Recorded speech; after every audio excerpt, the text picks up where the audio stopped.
Hello everyone, welcome once again to Think Tank TV. Now, Professor Wole Soyinka has been in the news again, but this time around, he reprimands President Bola Ahmed Tinubu for his speech that many people have also criticized while others applauded. I'd like us to take a look at the words of Professor Wole Soyinka, who has said that President Bola Ahmed Tinubu did not address a lot of gray areas, especially having to do with the fact that some armed men were brutal on some of the protesters. Well, many Nigerians have reacted to President Bola Ahmed Tinubu's national broadcast, including Nobel laureate Professor Wole Soyinka, who in an opinion piece titled "The Hunger March as Universal Mandate" said that President Tinubu's speech on Sunday failed to address the continuing deterioration of the state's seizure of protest management, adding that the use of bullets and tear gas on Nigerians protesting against economic hardship is an abuse of state power.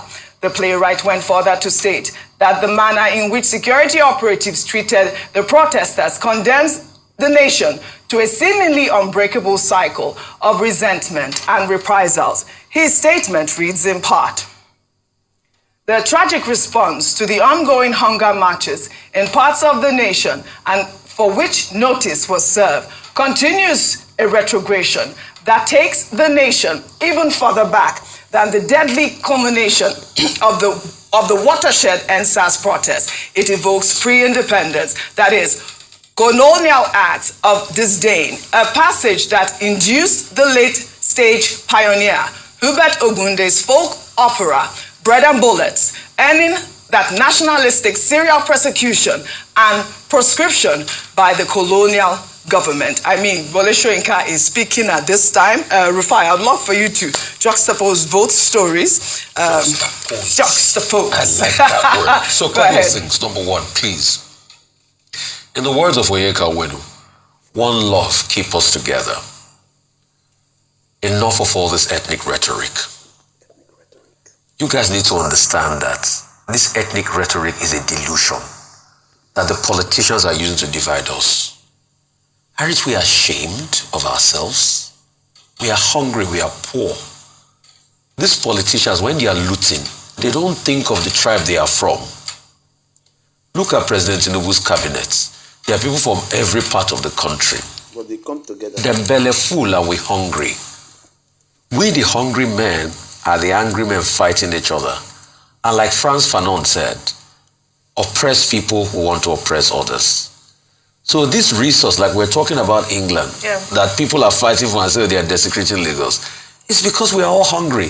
So why don't we just coalesce together and fight the bad government that is destroying our lives, rather than fighting each other? We are one. There is no pure line anywhere in the world. Yorubas have married Igbo, Igbos have married Yoruba. Yorubas have invested in Igbo land, Igbo people have invested in Yoruba land. One way or the other. I have seen Yoruba people that speak Igbo like no man's business. They say I've been there for so many years. I have seen Igbo people that speak Yoruba like no man's business. How can we come together and fight our real enemies, which is the political class that steal our commonwealth every day? Igbo man, the Yoruba man is not your problem. Yoruba man, the Igbo man is not your problem. Are the political class that are destroying all of you and using this tribe and religious sentiment to destroy you.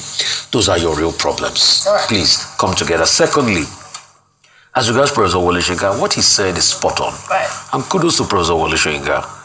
Nigeria has built a state where violence reigns supreme.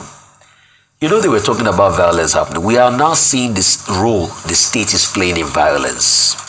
You saw how people were tear gassed. Yes. You saw how bullets were shot. People were maxed. Till today, you don't know the people that are shot in Abuja.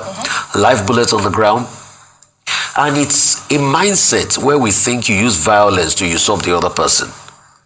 So that's what the state believes in. And Wole Soyinka is saying we've built a state where we cannot manage protests without using violence. It's a sad reality. We all saw the UK here where they were using batons and horses to charge at people.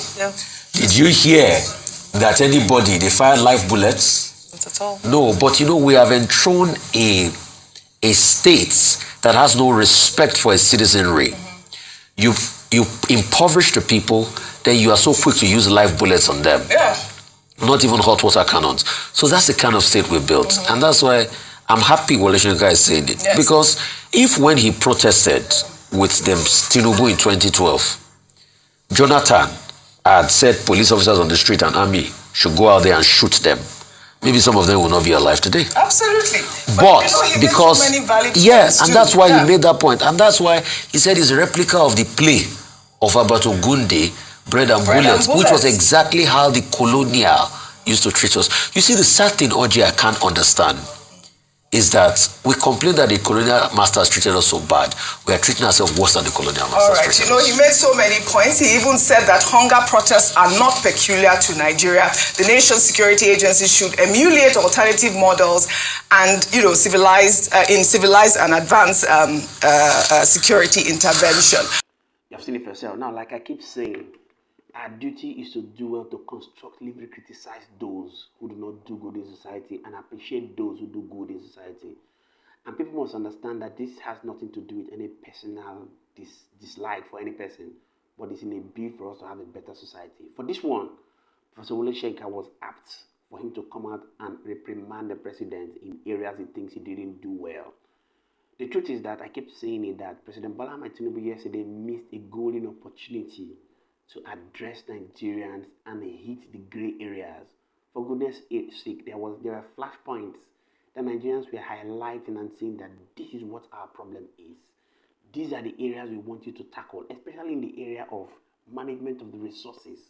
They expected that President Bola Tinubu will come out and say, I'm going to be cutting down the cost of governance by perhaps reducing the ministers or perhaps reducing the fund that we used to run the government. I'm going to be reducing the price of fuel because that is one of the major crux of the matter. Prices of fuel affects every other area in the economy. Or even if it's not reducing the price of fuel, at least it can go ahead to reduce the price of electricity. But those areas were not touched at all.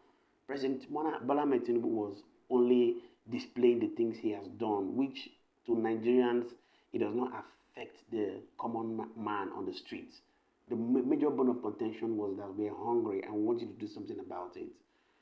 I hope that President Bola Tinubu will do the needful to ensure that this hunger in the land is quickly swept out for people to have their breath. Like I said, let the poor breathe.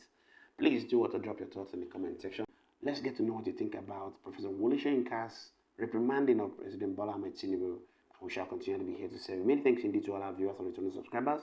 We really do not take it lightly. My name again is Moses and this is Think Tank. See you on our next video. Bye for now.